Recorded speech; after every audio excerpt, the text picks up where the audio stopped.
Assalamualaikum warahmatullahi wabarakatuh. Hamdan syukranillah amma ba'du. Perkenalkan, saya Egi Abdul Aziz. Saya dari Desa Cibenda, Kecamatan Cimas, Kabupaten Sukabumi. Latar pendidikan saya pasca sarjana bimbingan dan konseling Islam UIN Sunan Kalijaga Yogyakarta. Saya pernah mengenyam pendidikan Pondok Pesantren Miftahul Falah Jampang Kulon. Saat ini saya adalah dosen bimbingan konseling Islam di Institut Agama Islam Sukabumi. Dan alhamdulillah saya memiliki wirausaha di bidang frozen food, dan sejak 2016 sampai 2019 saya pernah menjabat manajer di salah satu UMKM di Yogyakarta. Pada tahun lalu saya dipercaya untuk menjadi pendamping OPOP dan alhamdulillah mampu menghantarkan sebagai juara 1 di tingkat Kabupaten Sukabumi.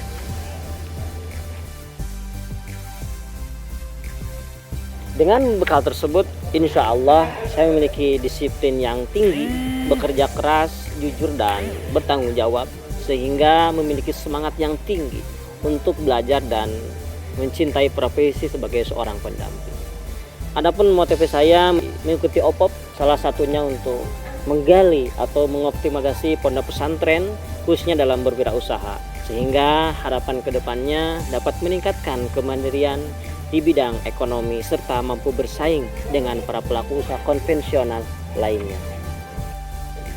Ketika ingin membuka sebuah usaha, tentunya dibutuhkan perencanaan yang matang dan maksimal supaya bisa menarik pelanggan dengan baik.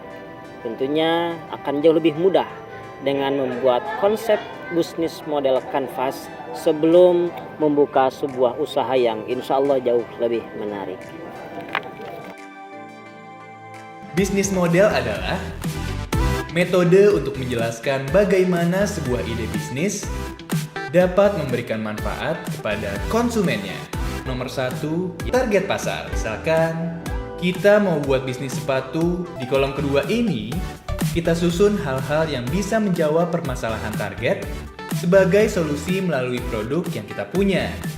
Di kolom ketiga, contohnya, dari karakter target konsumen dan solusi tadi, selain di toko, kita juga bisa menjual sepatu secara online. Lalu di kolom keempat, kita bisa tentukan cara berinteraksi dengan konsumen seperti customer service atau secara otomatis seperti aplikasi. Di kolom kelima ini, saatnya menentukan dari mana bisnis kita mendapat keuntungan. Setelah itu, kolom keenam akan terisi dengan apa yang harus kita punya untuk mendukung bisnis. Kemudian di kolom ketujuh, kita tentukan apa saja kegiatan yang harus dilakukan supaya ide bisnis berjalan sesuai rencana yang sudah kita susun tadi. Selanjutnya di kolom ke-8, kita tentukan siapa suppliers dan partner yang tepat untuk bisnis kita. Kemudian di kolom ke-9, kita akan menjelaskan apa saja biaya yang harus dikeluarkan untuk menjalankan ide bisnis. Untuk kasus bisnis sepatu, biaya yang harus dikeluarkan meliputi biaya vendor sepatu, gaji karyawan, biaya pemasaran dan promosi, sampai biaya operasional toko.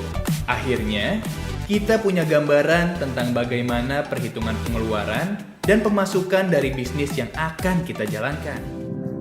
Demikian perkenalan saya dan sedikit penjelasan tentang perencanaan bisnis model kanvas. Terima kasih. Wassalamualaikum warahmatullahi wabarakatuh.